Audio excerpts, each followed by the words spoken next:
Welcome to Frank and Upfront. I am your host, Mr. Franklin.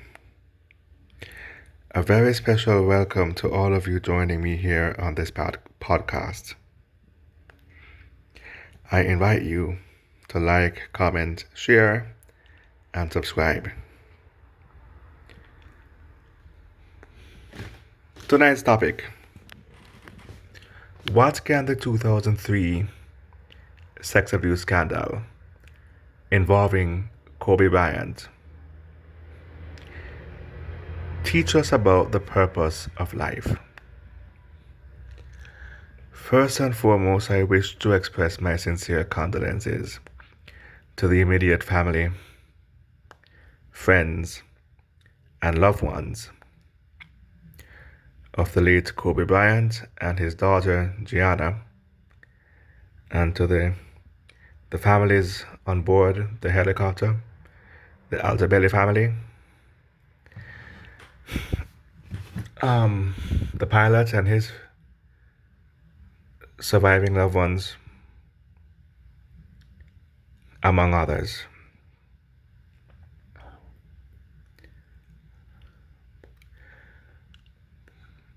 It was a terrible tragedy that will not be forgotten for a very long time to come.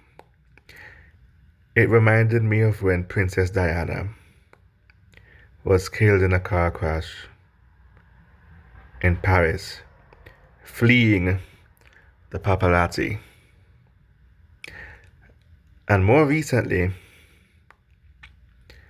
when the actor Paul Walker died in a fiery crash in Santa Clarita.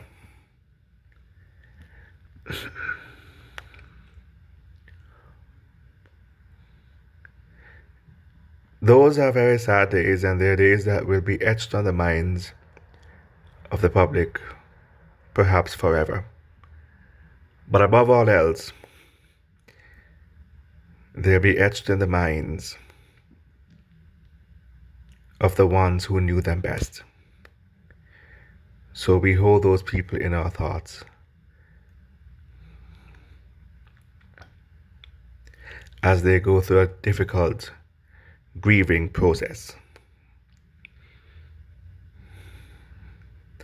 But perhaps they can find, and other members of the public as well who are fans and who are affected by the tragedy can find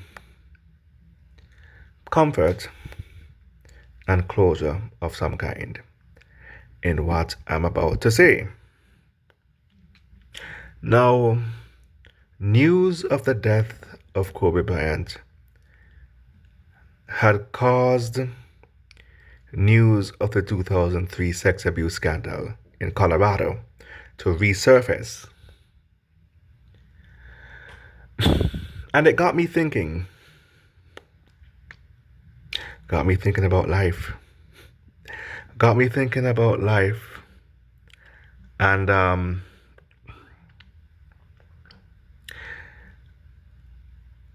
I came to a certain conclusion about the purpose of life and why we're here. Because at the time that this scandal was popular in the news, Kobe Bryant couldn't possibly have known that in 17 years he'd be dead. No way he could have known that at that time. It must have been the furthest thing from his thoughts in those moments.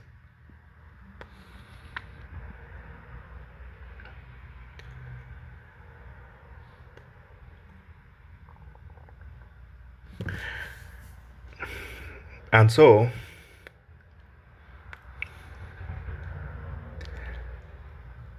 I started thinking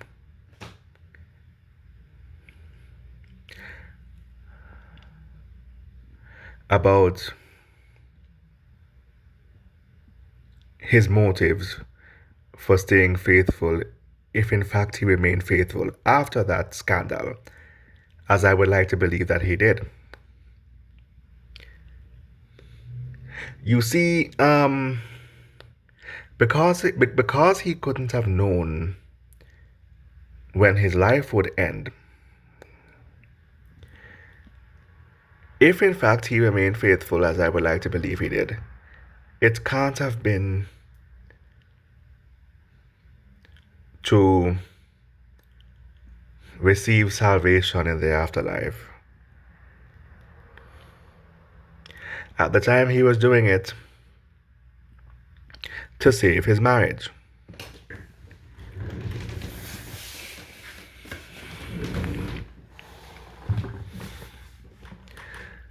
He was doing it to save his marriage, not knowing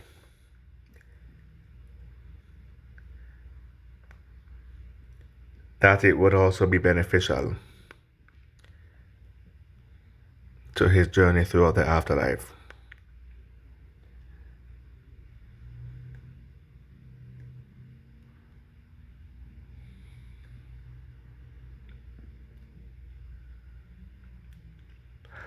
I believe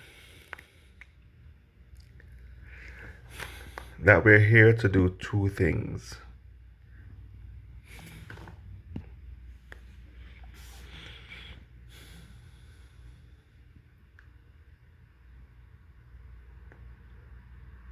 We're here to gain the experience necessary to improve our lives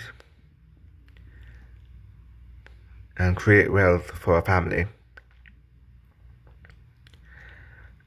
And we're also here to conquer our flesh.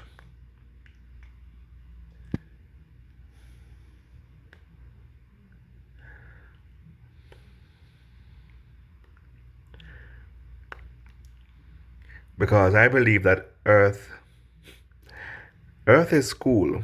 We're here to learn and grow.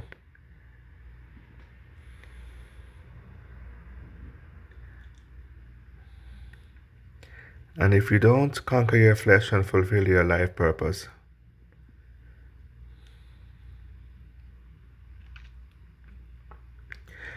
you will reincarnate and come back to Earth as an infant.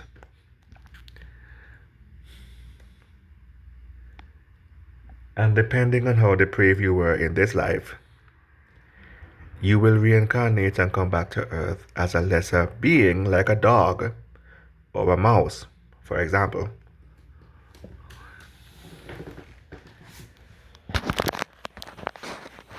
Only the most depraved come back here as lesser beings. Most people who reincarnate miss their mark in this lifetime and they come back as humans in other forms.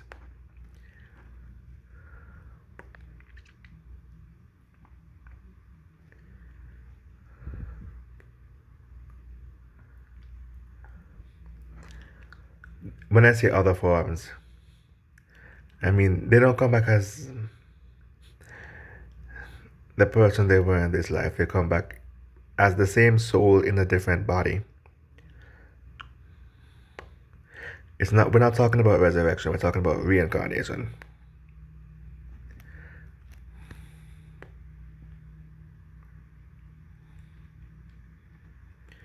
The purpose of life is to conquer your flesh. If you don't, you'll reincarnate and come back to Earth.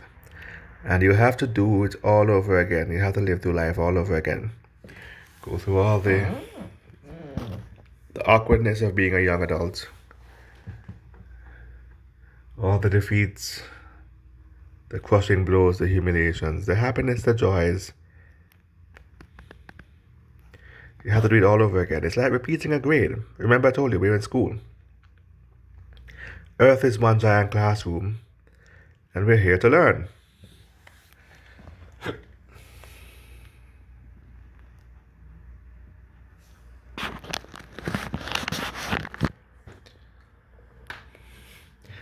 So if we don't conquer our flesh and learn as we're supposed to, that's like repeating the grade. Repeating whatever grade it could have been, fifth grade, sixth grade, seventh grade. If you got bad grades in school, you repeat the grade. You get bad grades in life, you reincarnate and come back to Earth as a new infant and live life all over again until you get it. And then you move on to a higher plane of existence where you can be your full true self and live up to your true maximum potential.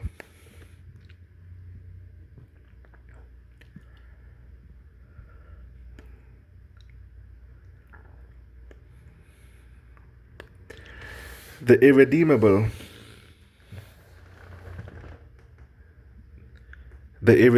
go to a lesser plane, a lower dimension,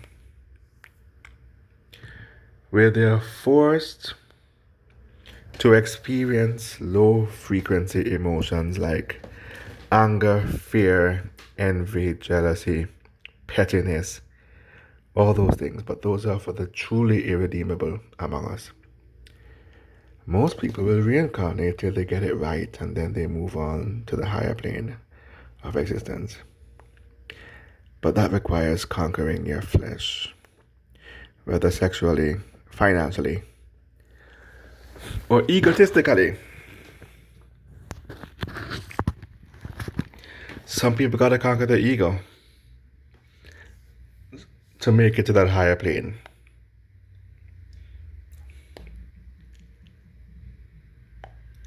And so now, bringing the topic of discussion back around to Kobe Bryant. In 2003, when he gave that press conference at Staples Center, he denied raping anybody, which I don't think he did. Kobe was a genuinely good guy. I don't think he raped anybody. But he confessed to adultery. And his wife, Vanessa, stood by his side as he was confessing. I was told she's a very private person, but she stepped into the limelight to support her husband in the midst of embarrassment, and after all that and the dust had settled, she stayed with him.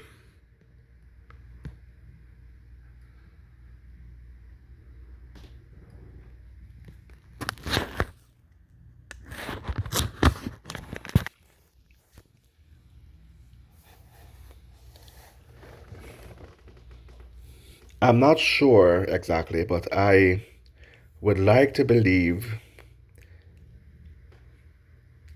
that he promised her never to commit adultery ever again, and she stayed for that reason.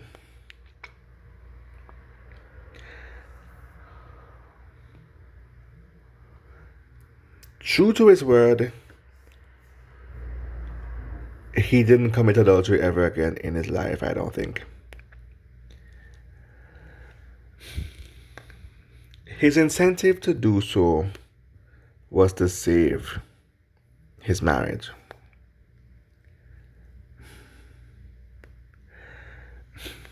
By so doing, he conquered his flesh. He conquered his flesh to save his marriage, but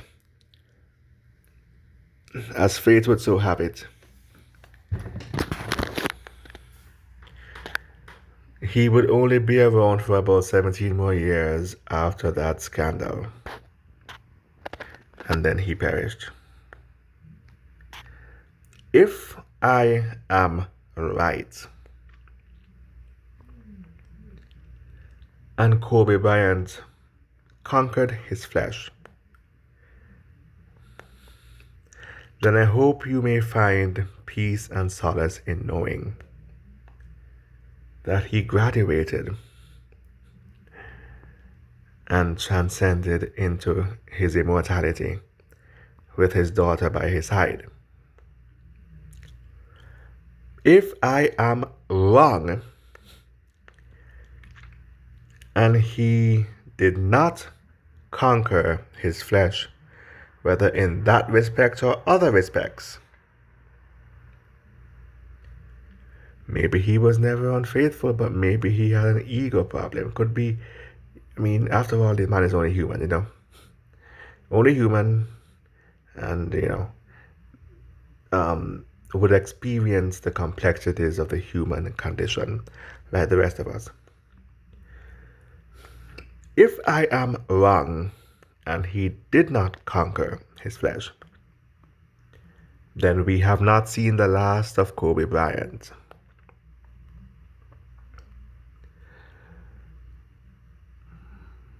He will be back here again. Let's see, right now it's February. 9 months from now is November. He'll be back here again as an infant by the end of the year. And those of you who are heavily involved in spirituality, I kind of challenge you to tap into your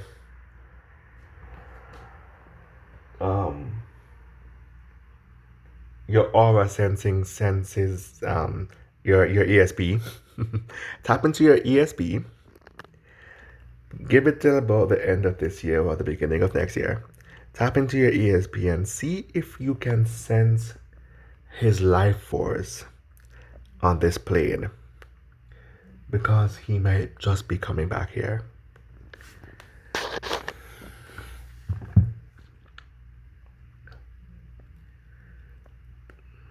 And we'll be seeing him again real soon. Don't be surprised if 10 years from now there's a little 10-year-old kid who is passionate about basketball. He plays for his school. He's the best player there is. He's very passionate about winning. He has that competitive drive in him to thrive and succeed in doing what he loves most. And that kid could be from any country on earth.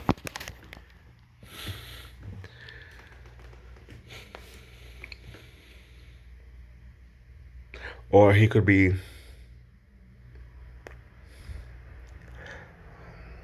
from any planet in the universe on this plane.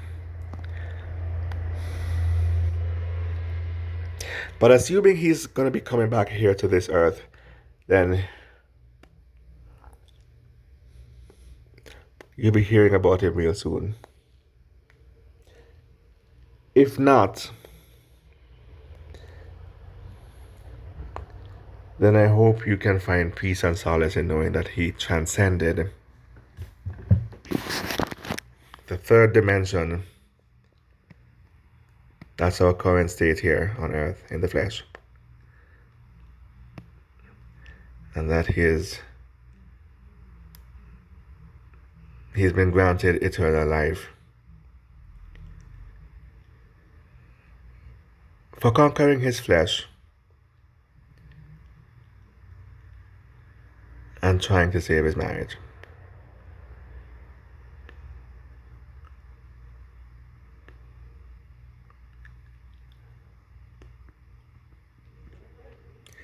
A very noble act.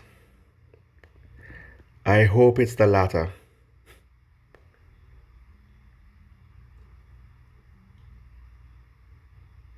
Even though it would be nice to see him again, I hope, I selflessly hope it's the latter of the two, and that he and his daughter both transcended into immortality, into their eternal life.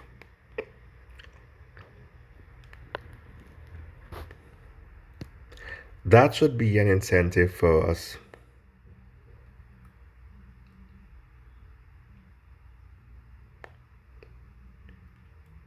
to conquer our flesh as well, so we can also transcend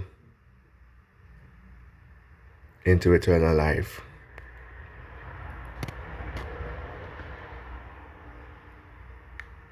We can be inspired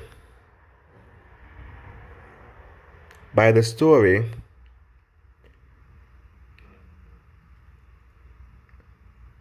of the Kobe Bryant false rape allegation of 2003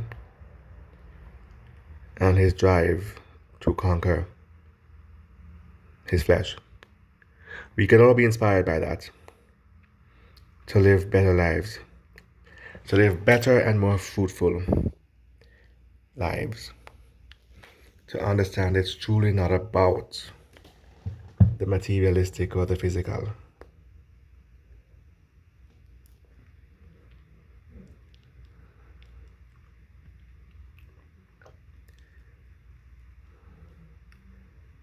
If no other legacy of Kobe Bryant inspires you to be the change and make the change, then let that one be your source of inspiration,